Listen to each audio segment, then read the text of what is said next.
prove that yung mga infertile, impotent cows and bulls, even stud horses, after just using wheatgrass for 2 months lang po, 2 months lang ha, na-restored po sila into full reproductive potency within that period of time, 2 months lang.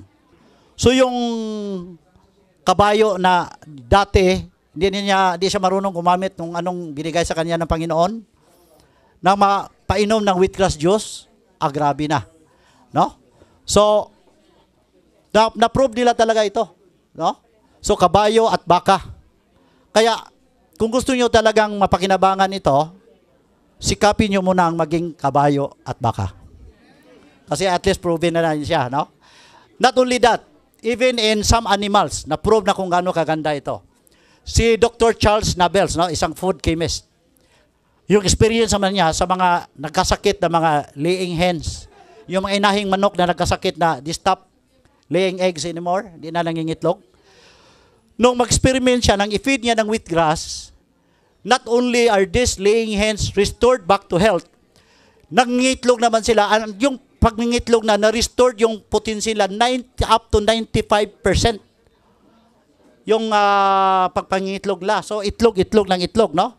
And then, may isang experiment din done in 1940s. Rabbits naman po ito. Na yung mga rabbits na yon injected with grass juice factor. Ang nangyayari, nagkakaroon po ng ovulation itong mga rabbit na ito. Injection na lang grass juice factor. At may mga write-ups talaga dyan. For example, Buraski R. and Bradbury G. 1942. Frozen plant juice as the source of a rabbit ovulating factor. So it was published in the American Journal of Physiology. Volume 137, pages 637 to 639. So nandyan talaga. Na-publish talaga yan. Bradbury G. 1944, The Rabbit Ovulating Factor of Plant Juice. American Journal of Physiology pa rin. Volume 142, pages 487 to 489. At isa pang na-observe nila, even the quality of milk sa mga cows, no, na gi-feed nila ng wheatgrass juice, the quality of milk, napakataas po, sustain po yung good quality niya at all seasons, whether winter time, autumn, or summer, nanatiling maganda po yung milk production ng mga baka. So sa mga nursing mothers, yung nagpapadidi, malaki pong pakinabang ang wheatgrass, no? Jinga juice natin. Mayroon pong isang napakagandang effect po ang Jinga juice natin. It has a Viagra-like effects of vitamin E and chlorophyll. Kasi vitamin E, ang effect po ng chlorophyll, yung onrushing of blood flow mag-increase yan, and then coupled with the vasodilatation of the blood vessels, magkakaroon siya ng tinatawag na Viagra-like effect, no? Ang effect kasi ng Viagra, yung mga blood vessels mag-relax yan. So pag nag-relax yun, and then mag-increase yung blood flow, and especially if a man gets excited, yung penis ng lalaki, with the onrushing of blood, mag-enlarge siya. Yun ang tinatawag nating erection, no? Yun ang isang magandang dulot ng vitamin E at saka chlorophyll. Kaya nakakatulong po talaga ito sa mga mag-asawa medyo matamlay na yung pagsasama. So instead of buying a Viagra na napakamahal at marami pang side effect, kasi ang Viagra pag hindi kayo maingat yan, may mga contraindication kasi sinusunod yan, no? Marami nangyari dyan na very excited yung lalaki, yung gabi na yon, yun ang nagiging the last stand. Wala na. Oo. So, imbes na isang parte na ng katawan ang nanigas, buong katawan tumigas. Kaya nang ipinasok sa kabaong, matigas na matigas. So, dito, very safe ang Jinga juice natin, no? Because of the vitamin E and the chlorophyll. So, dito nga, biro ko nga kung yung mga mag-asawang medyo matamlay na yung pagsasama at gusto mapakinabangan ito, yung mga babae, tip ko lang ito ha, maligo kayo. Ang ganda pa naman ng Jinga juice. Inaalis yan yung masamang amoy, no? Mga body odors. Pagkatapos, inom kayo ng maraming Jinga juice. At yung closet nyo, buksan nyo. Kunin nyo na yung mga lingerie nyo na yung talagang very revealing. Manipis na manipis. At pati na yung tibak na medyo inaamag na sa kakatatago. Kasi kailangan ng stimulation yan. Even Viagra. Pag uminom ka na ng Viagra tapos walang stimulating effect, nothing happens. kailangan ma-stimulate yung lalaki. So, pag sinunod nyo yon, nako, mapakinabangan nyo ito, at the more you will like to consume a lot of Jinga juice. Then another enzyme, ito, tapakaganda po ng effect nito. The role of P4D1 enzyme. This enzyme protein compound, which is found in wheatgrass, was isolated by Dr. Yasuo Huta, a biologist from the University of California, San Diego. And there are two things that this enzyme protein do in the human body. Ano po ito? Ang dalawang ito. First, it is the first known substance to actually stimulate the repair of damaged DNA molecule. So it is now possible to repair diseased cells, especially human reproductive sperm cells, so that when they reproduce, they will actually produce good cells. So, may promise po ito sa mga lalaking infertile, yung mga lalaking hindi talaga makabuo-buo. Because damage po ang DNA nila, yung sperm cells nila, that carries the DNA, damage po. But with this enzyme, P4D1, malaki na pong chance na ma-repair po yung damage na yon. Henceforth, ang isang lalaking dating baog, pwedeng magkaanak na. Ano?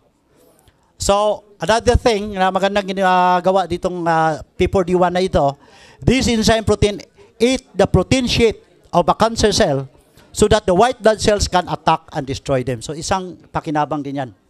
So, sa defense system ng ating katawan. Okay? So, elimination of bad breath and body odors, napakaganda din po ang Jinga juice. No? So, yung mga taong palagi nag-perspire, after working, pinapawisan kaagad. And there are even people na pinapawisan pag they become tense. Pag nakakaroon ng examination, especially if they are not so well prepared, pinapawisan. Mga iba nga nagbabasa yung mga kamay eh. Yung papel nababasa pag nawakan nila. Natitin sila. No? Pag kaharap nila yung babaeng niligawan nila at nag-aantay sila kung sasagutin ba o hindi, very suspenseful po yon. Pinapawisan sila, nangangamoy. So lalong hindi tuloy sinagot ng babae. So, yung mga halitosis nyo, bad breath dahil metabolic conditions ang dahilan, na pagkaharap yung isang taong may halitosis, you keep at 2-meter distance. Oh, napakaganda po ito. Yung mga mabahong hininga dahil sa mga pagkain, food, beverages, no? The effects of cigarette, smoking, tobacco, nicotine, maganda po ito siya. So, it is considered to be a body detergent, ang wheatgrass. So, sa mga gums, no? Yung mga pyruvia, gingivitis na mention ko na kanina.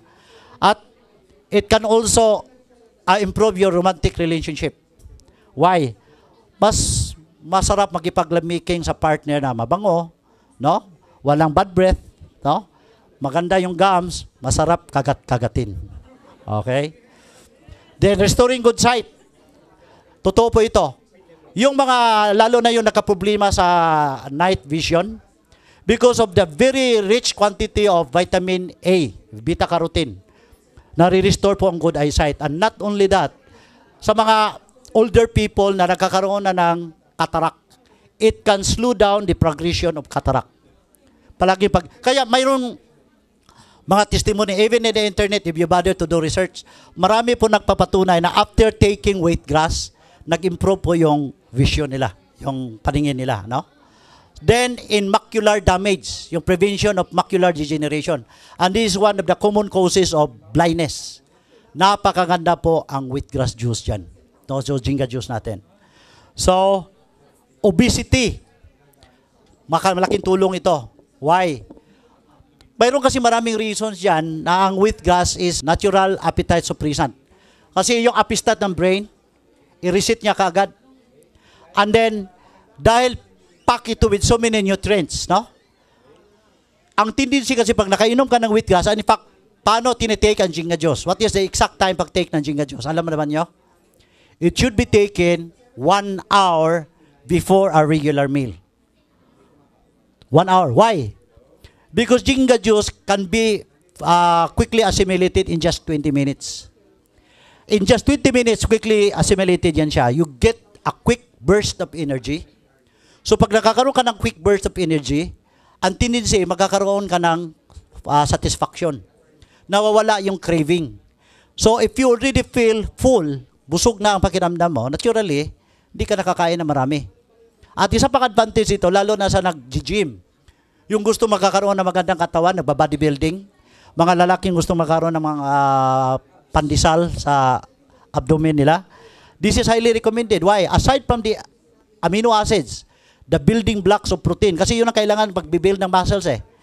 Ang maganda dito, yung mga nag-aspire magkakaroon ng weight control, obesity, makukontrol nila. Because you take a lot of energy, no? You can work out longer and harder. And therefore, you burn more calories. So if you burn more calories, siyempre, mas trim ka. Kaya napakaganda talaga. And then, mayroon pang isang effect ito. Yung Jinga juice, pag naluan ng tubig, mayroon siyang tinatawag na hydrating effect. So, nag-i-expand siya. So, pag nag-i-expand siya sa loob ng stomach nyo, magkakaroon ka na naman ng sensation na full ka na. So, if you feel full, unless you are glutton, you stop eating. So, nakukontrol po ang obesity. And ito yung isa pang pinakamaganda. Because of the rich vitamins, no?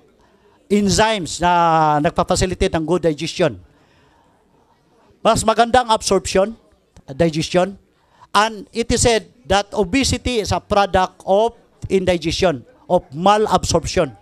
So, mali po yung akala natin. Pag nakikita natin ng isang taong taba, na healthy siya. No. Obesity is a form of malnutrition.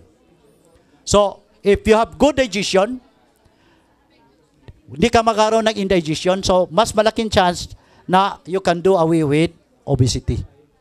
So, napakaganda din po ang wheatgrass pagdating sa weight control.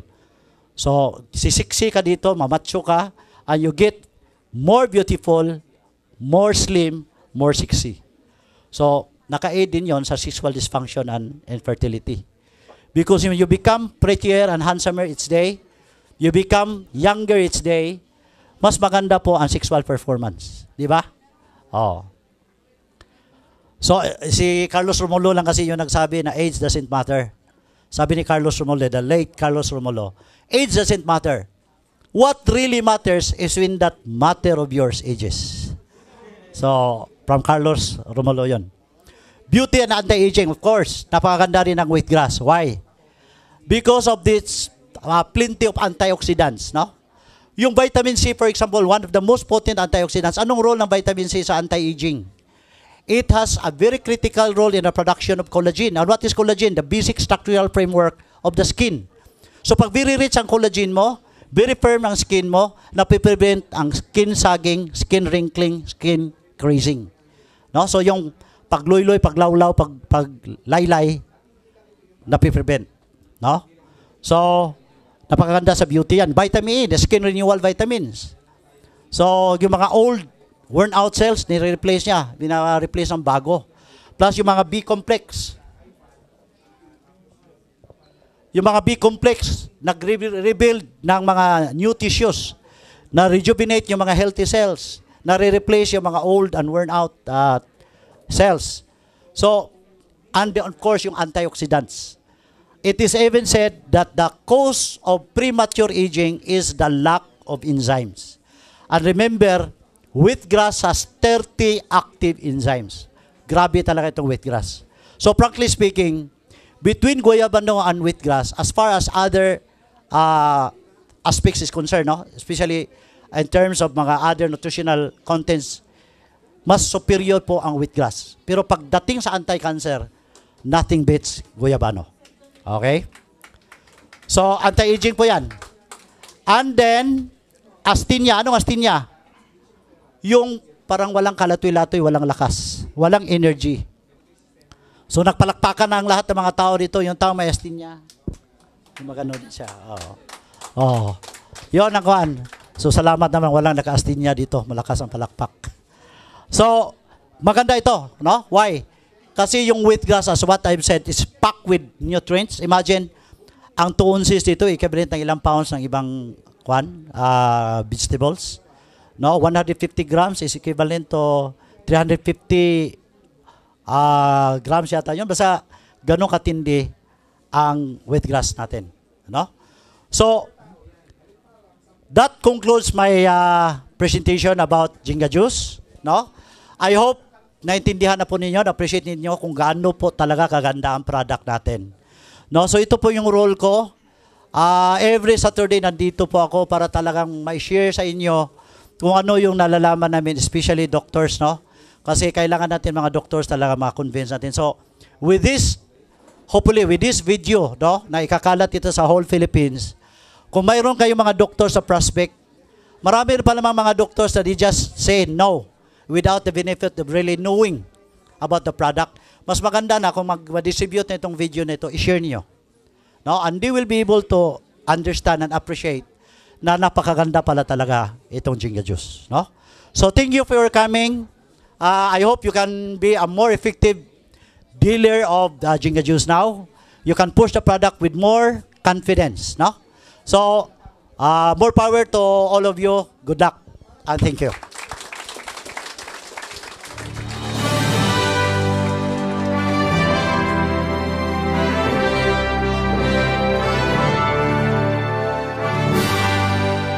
May magandang tanong po, no?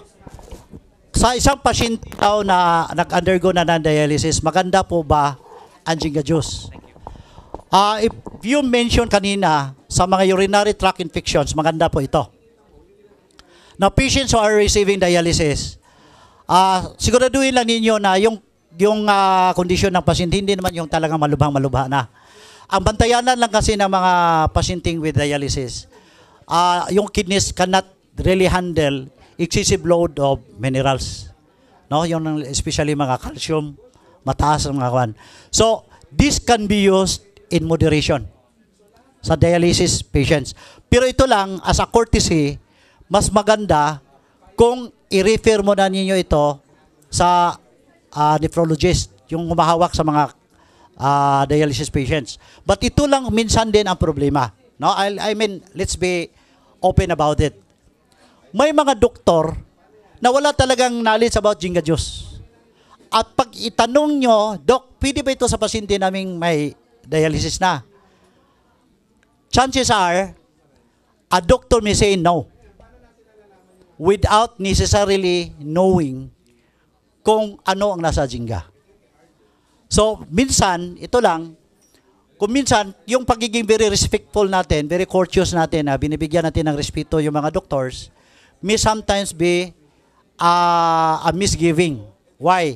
May mga doktor na basta magsasabing no, na without the benefit of really knowing kung tama ba yung sinasabi nila. So, kung ako tanungin mo, ma'am, especially kung hindi pa naman grabe masyado yung sitwasyon ng pasyente, mas malaki po ang tulong ng Jinga Juice. Kasi isa sa mga mapansin nyo sa mga pasyenteng with dialysis, anemic po yan sila. Matamlay yan sila. Walang energy.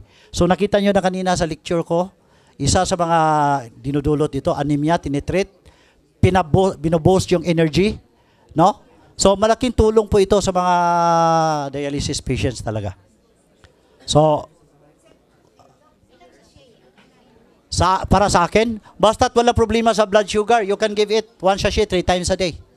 Kasi yung mga diabetic patients, no, ito lang ang kuha ko sa inyo, exercise cushion. Hindi ko sinabing hindi pwede ito sa diabetic patients. Pero since our product contain dextrose and maltodextrin, huwag lang yung masyadong damihan yung i-recommend yung ibigay sa isang diabetic patients. So, ang recommendation ko sa diabetic patients para to play safe lang, no? Kasi marami rin mga taong magsasamantala. Minsan nga, hindi naman Jinga Juice ang dahilan, pero mayroon sila nararamdaman na iba, ang Jinga Juice ang napagbintangan. So, you have to be very, very careful. So, advice ko lang, pag diabetic patients, play safe. Ang ginagawa ko, 1/2 sachet, twice a day lang. So, given 1 hour before breakfast, 1 hour before supper. So, pag ganon, very safe.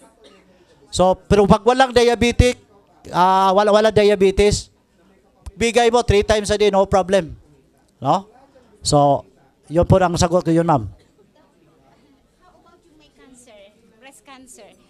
Ilang sachet ang dapat niya i-take? Ganun din. Basta't wala diabetes, bumbahan nyo. Gusto nyo makabinta ng mas marami, damihan din nyo. Malaki na tiyan. So most probably, pag malaki ang tiyan, ma'am, one possibility baka may ascites na siya. Pag may ascites na, one possible consideration is baka nag-spread na talaga yung cancer. baka pati liver na tinatamaan na rin. But ito lang ha, since our product, with regards to the goyabano, since our product is 10,000 times more potent than erythromycin, the leading anti-cancer agent or chemotherapeutic agent, palagay ko may pakinabang pa rin. No? So between not giving and giving Jinga juice, I would rather give Jinga. What is 65 pesos? Palagay natin 3 bisis sa isang araw.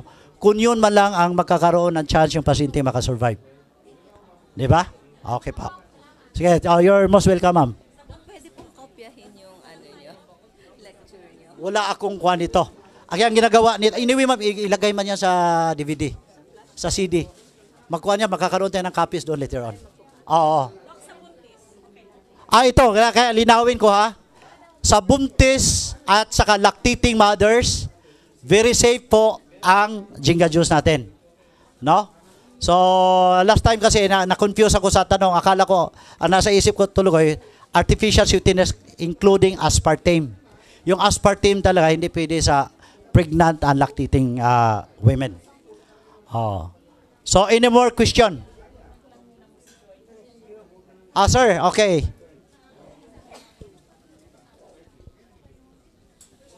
Dok, ang misis ko may mayoma, pwede ho ba ito? Okay, napakagandang tanong po. Si isang kapatid natin, his wife is suffering from mayoma. Ilang taon na po, sir? 58 years old siya, pero ilang years na siyang may mayoma? 5 years? May, kuwan ba, sir? May measurement kung gaano kalaki? Ilang centimeters na, sir? 4 centimeters? That's about 2 inches. Almost 2 inches, no? Sa banggit ko kanina, sir, maraming anti-tumorous effect ang Jinga juice because of the wheatgrass and the goyabano. So mayoma is tumor po yan sa matres. No? Now, tumor sa matres, pwede ang Jinga natin dyan. In fact, it can even be given in cases of cancer of the uterus. So, kung cancer nga sa uterus pwede, how much more sa mayoma lang? So malaki pong chance na yung mayoma liliit at eventually mawawala. So I would recommend na gagamitin ito, sir. Okay? Sir? Let's say kung 3 times a day ka naiinom niyan, wala kang diabetes. Di wala lamang possibility na magkakaya-diabetes ka na. Wow, wala po. Magandang question, no? May nagtanong po. Halimbawa, iniinom mo ito 3 times a day. Na wala kang diabetes. Di ka ba daw magkakaroon ng diabetes? At ang sagot po natin dyan, unless na wala ka talaga yung predisposing factors na magkakaroon ka ng diabetes, malayo po. Now, sir, I would just like to emphasize and I think it is relevant. Marami po kasing concern na yung product natin matamis. Di ba? And there is misconception among people na pag matamis, it's necessarily bad, especially for diabetics. Linawin ko po, ang product natin, no, yung tamis po niya is due to the fact that it contains an artificial sweetener na mayroong 0 calorie po, no? Yung sucralose. Yun ang artificial food sweetener. Now, sucralose is 600 times sweeter than table sugar or sucrose. Kaya matamis siya, sir. Pero sucralose is very, very safe to diabetic patients. It's 0 calorie, no? Pero bakit sabi ko exercise caution as far as our product is concerned? Because hindi lang po sucralose ang nandyan, it has traces of dextrose and maltodextrin, which are still derivatives of glucose. So pag hindi kasi tayo maingat sa glucose, ito yung cancer, basihan yung tinatawag na FBS, fasting blood sugar. Yung blood sugar na tinutukoy dyan is glucose. So, for as long na walang threat of glucose, for example, diabetes for example, safe po talaga ito siyang i-take. No? So, wala po siya, malabo po yon na out of taking Jinga juice, wala kang diabetes, literal naka-diabetes na, dahil nagtitake ka, no. Unless, mayroon kang predisposition. So, maaring mayroon kang hereditary tendency kasi mana-mana po ang cancer. Manamana po ang diabetes. Oh. So may mga parents sa sobrang pagmamahal nila sa anak, pati diabetes pinamamana rin. No? So, Pero the product is good for colon cleansing. yes. May testimony ka na ba, sir? Okay. So may isang nagpapatunay na sa colon cancer talaga, maganda ito. By the way, nandito po ba yung pasyente na nagpakita sa akin ng ultrasound result na yung bukol lumiit? Nandito pa ba? Umuwi na. So, sana narinig natin yung testimony niyo. Nakita ko talaga yung result kanina. From 14 centimeters, nagiging 10 centimeters na lang. 8 sachet pa yun? Ha? Imagine, no? Ganon kabilis po ang pagliit ng bukol. Oh. So, may problema lang ang Jinga Diyos. Pag yumaman na kayo dito, may ibang bukol. Bukol sa bulsa. So, okay ba yun? Yun na lang ang bukol na medyo nakakatuwa. Okay, any more questions? Kasi